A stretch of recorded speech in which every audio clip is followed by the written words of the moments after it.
Trump publicly proposed turning Canada into the 51st state, and the U.S. ambassador interfered directly in Canada's internal legislation. These three strikes weren't random. This was a calculated squeeze campaign. But what happened next forced every economic analyst to rewrite their forecasts. Washington believed Canada would back down just like they'd done for decades. That was their biggest mistake ever. Instead of shrinking back or begging for negotiations, Ottawa responded in a completely unexpected way. The International Monetary Fund announced Canada's recovery is faster than predicted. Foreign investment capital surged nearly $80 billion, and European and Asian factories simultaneously shifted north instead of south. Every time Washington escalated their threats, Canada accelerated their independence. What America thought was leverage actually became fuel. The question isn't whether Canada can withstand the pressure anymore. It's whether Washington realizes they're accidentally creating a stronger rival right on their border. The attack started at the office of the U.S. Trade Representative. Jameson Greer, newly appointed, declared at a press conference that Washington is fully prepared to let the USMCA deal die in 2026 if Canada doesn't adjust the terms. This wasn't just some mid-level official's comment. This was a direct warning from America's trade apparatus that the entire North American economic framework could be destroyed within 12 months. Analysts in Toronto and Montreal immediately recognized this wasn't a negotiation tactic. This was an ultimatum. Less than 2 weeks later, Donald Trump delivered an even more brutal statement. During a campaign rally, he publicly proposed treating Canada like the 51st state of America. The tone wasn't joking or metaphorical at all. This was a direct insult to the national sovereignty of their northern neighbor. The reaction from Ottawa to Vancouver wasn't panic. It was silent outrage. Opinion polls showed nearly 80% of Canadians viewed this statement as a sign they need to completely reassess their future relationship with Washington. The third attack came from the U.S. ambassador in Ottawa himself. In a public speech, he criticized Canada's new regulations on political advertising on digital platforms, claiming they violate free speech and harm American tech companies. The Canadian government immediately fired back, completely rejecting these accusations and declaring they won't accept any interference in their internal legislative rights. Bilateral negotiations on digital trade froze. Washington just lost the initiative in a sector they used to dominate. The scenario Washington expected was simple. Canada would panic. Politicians would rush to the White House begging to restart dialogue, and Toronto's financial markets would shake. Not one of those things happened. December 2025. The International Monetary Fund released an updated report on global economic outlook. There was one line that made analysts on Wall Street read it multiple times. Canada is recovering faster than initial forecasts, and the economy is showing remarkable stability and adaptability under external political pressure. The next number is even more shocking. Foreign direct investment flows into Canada surged $77.8 billion in just the first 9 months of 2025, pushing total FDI to $1.5 trillion. Global investors aren't just maintaining confidence. They're actively choosing Canada over America as a safer destination for long-term capital. The reason isn't hard to understand.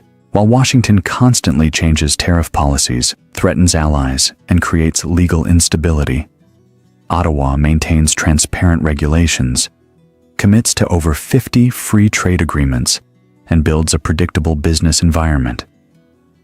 While Canada accelerates its transformation, the U.S. economy is starting to show serious cracks. November 2025, the U.S. Industrial Production Index recorded its 9th consecutive month of contraction. This is the longest decline streak since the 2008 financial crisis.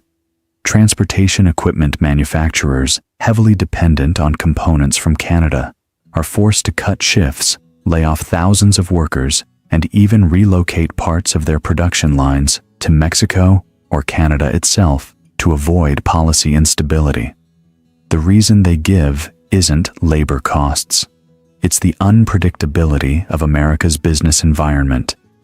American consumers are also tightening their spending. Cyber Monday, the biggest online shopping day of the year, only recorded 2.6% growth compared to the same period last year. This number is far below expectations and is a clear warning signal about declining consumer confidence.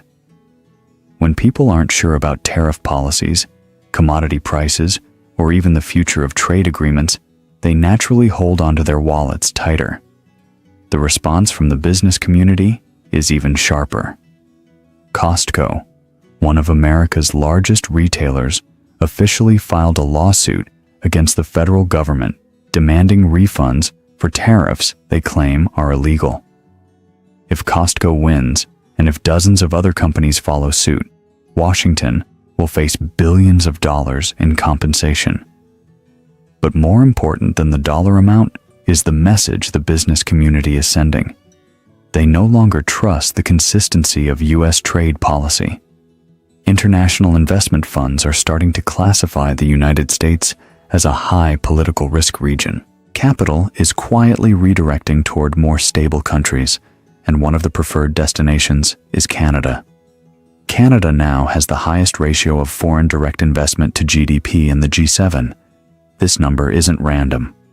Businesses from Europe, Japan, South Korea are turning to Canada with simple logic. Setting up factories or research centers here means they can still serve the North American market, but avoid the storm of instability from Washington.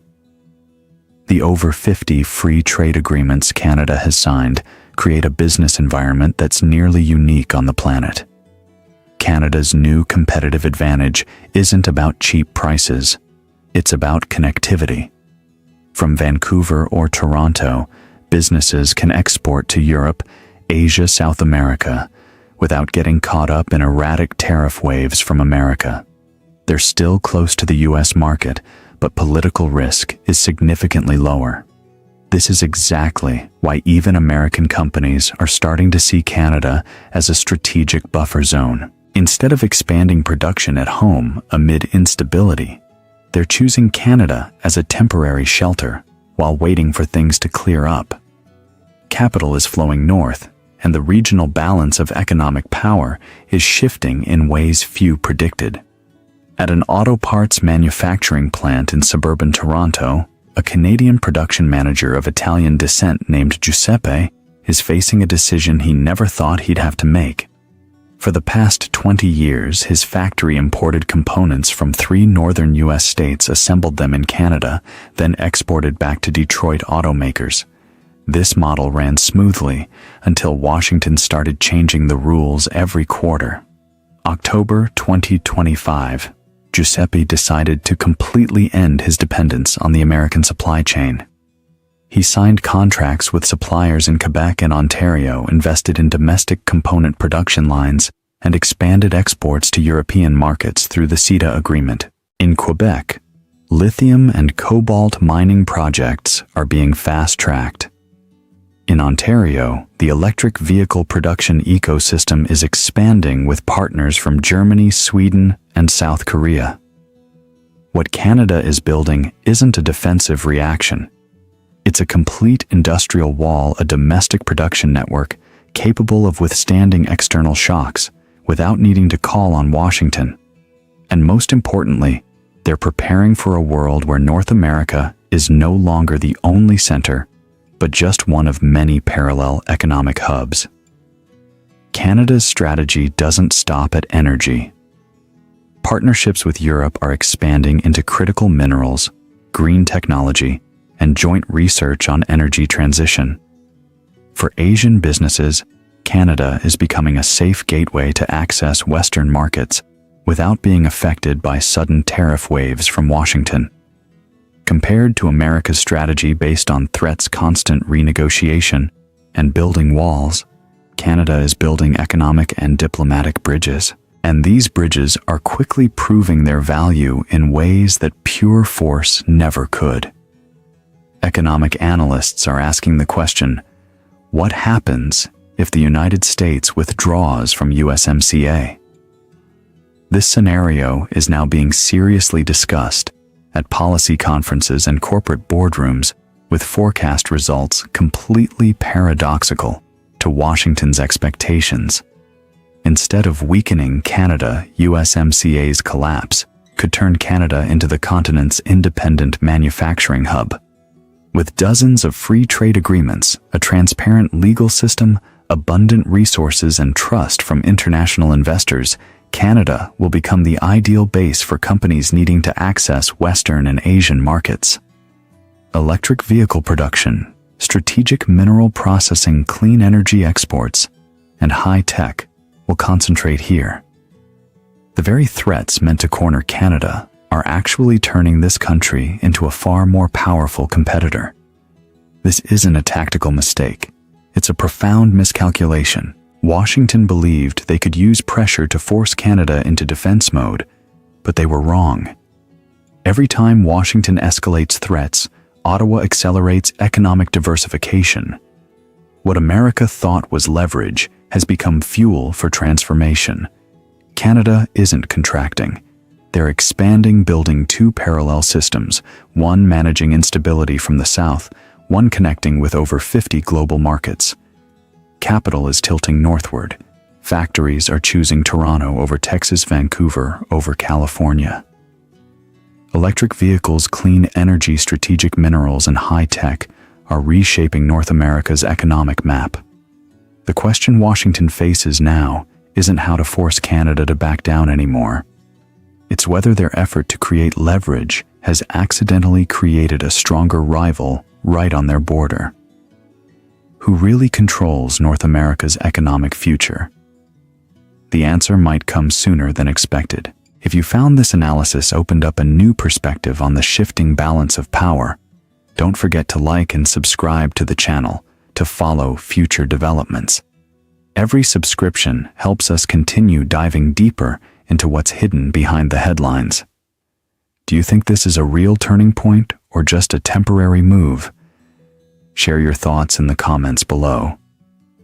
Thanks for watching. This video is a hypothetical analysis product, synthesizing economic, political, and international trade trends based on publicly available information, news sources, and speculative scenarios